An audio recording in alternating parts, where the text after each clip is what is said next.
What is up here today, YouTube? Jigsaw0097. Things just got interesting. Things have gotten interesting. I want to make a further thoughts, opinions, just things like that for this upcoming Dallas Cowboys game. I might be making quite a bit of videos this week, because it always gets that way for me when the Eagles are about to face the most hated rivalry of all, guys, the Dallas Cowboys. But this video, I really want to just talk about some things that I heard from Doug Peterson, some things that I actually liked hearing. I'm glad actually that we finally got to hear Doug Peterson talk about some things, because it just feels like this team has been silent ever since the Super Bowl, ever since Doug said the new norm in Philadelphia, about how they weren't going to slow down, they were going to continue to win championships. Now, keep in mind, freaking Josh McDaniels did throw a wrench in our works when he snubbed the Colts head coaching job, which basically sent Frank Reich to the Colts. I'm pretty sure that was something that just kind of came out of the blue, and Doug Peterson, I think, fully expected to have Reich on staff in 2018, and that's kind of one of the reasons I think that season derailed quite a bit. But this year it just looks like, the Super Bowl drought has settled, the ashes are settling, the volcano erupted and we won the Super Bowl. Midnight green confetti flies everywhere. But now all that confetti, guys, it's just kind of hit the ground. It's stagnating. It's dead. And I think that's where we're at in 2019 with this defense. It's depleted. It's tired. It's beat up. The Eagles' medical staff needs to be called into question. I did read something about Deshaun Jackson calling in his own medical staff from California so that he could get ready to play sooner. And that should just say it all right there, guys. I mean, if you have a player that is calling outside help because he doesn't trust the medical staff in-house, it's garbage. So there's definitely something going on with the Eagles. Doug Peterson released Zach Brown, and I've molded over more. I made a video about it, but I think it was a great move, guys. It was a message to the locker room. Malcolm Jenkins was saying, basically, if these guys don't know how to play their position, then they don't belong on the team. And Malcolm Jenkins, he's the leader, okay? He's the defensive quarterback. So when he says things, it matters. But Doug Peterson, as you guys probably know already, this happened yesterday. I'm making this video kind of late, but he talked about how we're gonna go into Dallas and win. A lot of people are saying he said guarantee. He didn't say that, guys. He just is trying to build some confidence with the team. I like what he said. I think it was bold. I think it was a message to the locker room. It was a statement of the fans saying, we haven't given up yet. And I like what he said. There also could be some things going on behind the scenes that we don't know about yet. Hopefully it's a player acquisition of some kind for the secondary. Jalen Mills might be back, so Sidney Jones might not even have to be a thing this time, I hope. I think Cravion LeBlanc is going to be out for a long time still. Vontae Maddox may be back, I'm not sure. But for linebacker now, we got Nate Geary. We got, I mistakenly said Andrew Sandeo was a linebacker. He's actually a safety, but the way they used him, he kind of just looked like a linebacker. It's very hard for me to tell who plays what anymore in this Eagles defense, because there's always just guys going down or whatever, rotating. It's just insane. Like I've said before, I think Rasul Douglas should be a safety, but he's always on the outside, so I can't even tell. But they got Nate Geary. They got, I think Nigel Bradham's out, so that ain't gonna work. But I think Kame Grugier-Hill's back, so you got Nate Geary and Kame, which is pretty good. I'm not really worried about the linebackers. I'm worried about the secondary. But another breath of fresh air, I guess you could say. You know, like I always say on this channel with a caveat, I never wish injury on any player, but what I'm reading, it looks like Amari Cooper might be out for this game, which is like a sign from the heavens that the Eagles can actually have a shot in this game, because he was the one guy I feared on that team. Ezekiel Elliott, I'm not afraid of him because the Eagles can shut the run down. Randall Cobb, he's good, but he's getting older. He's a lot easier to cover, especially if we have Mills back. You could put Mills on him. You know, maybe have Malcolm Jenkins look at him as well. So that also is pretty good. And then another thing that I liked hearing from Doug about, he's talking about the coin toss philosophy and how,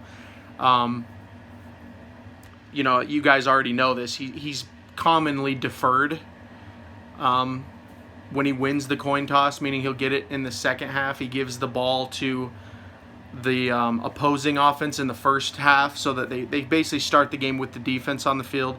And, he was talking about how this could be a reason why they're getting off to these slow starts, because you put the defense out there right from the start, they get blown up by whoever's at quarterback, Like I said, guys, a team only needs one decent wide receiver against us. That's how bad our secondary is.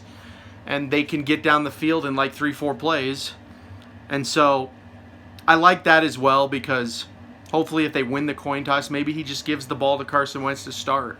Maybe the Eagles can go up 7-0 and really, get some momentum built right in the start, and instead of relying on your defense to make a stop, which they clearly can't right now until something is changed. So I liked that as well. And yeah, I just think Doug went into the locker room. I think he yelled at some people, hopefully Jim Schwartz even, I don't really think Jim Schwartz is to blame, but I do think that he is kind of a stubborn ass when it comes to his scheme, and he needed to be called out a little bit. So hopefully that went down, and then like I said, they released Zach Brown. That was a nice statement to the players. Zach Brown talked a bunch of crap on Kirk Cousins, and Kirk Cousins had 4 touchdowns on us. So joke's on him. He's no longer a Philadelphia Eagle. Bye-bye. I won't miss him. Bye, Felicia. That's what I say. So yeah, that's kind of my video for right now. Just wanted to give some more thoughts into this Cowboys game. I am feeling a lot better now that the dust of the Vikings game is settled. I'm feeling a lot better about our chances to win. I know the Cowboys are just coming off of a loss as well, but from what I've seen from the Cowboys compared to the Eagles are different, guys. Even though that we've been getting embarrassed, I mean, we're different. We have a lot more fight in our team than the Cowboys do, and the Cowboys are kind of in the Chip Kelly situation the Eagles were in 2015, where I feel like if Jason Garrett keeps making mistakes, he's going to be out the door, guys. He's going to be fired, and then the Cowboys are going to be in the same situation as the Redskins. No coach. They're going to pull some guy from the coaching staff, like some offensive coordinator or something, to be their coach. That's what the Eagles did when they fired Chip Kelly. They had Pat Shurmur as their offensive coordinator at the time, and they just pulled him up for that last game. And that's what's going to happen.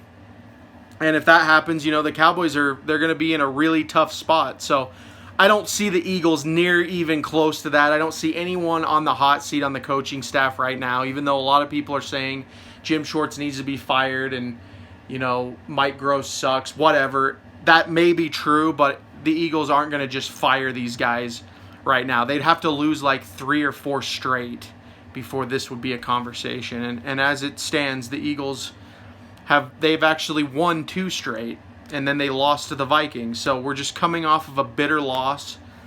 It's a tough loss because it's the freaking Vikings. The Vikings are so salty, so it just is always annoying to lose to like Falcons or them, just because those games get really heated. But the Vikings earned that win. There's nothing we can say. We move on.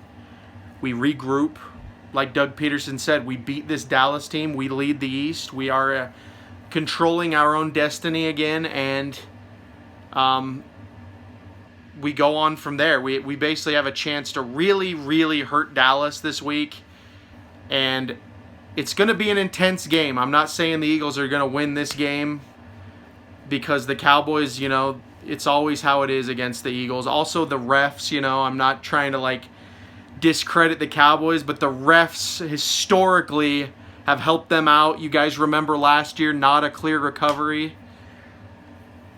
I mean, and then we just saw this garbage, this absolute garbage with the Lions last night.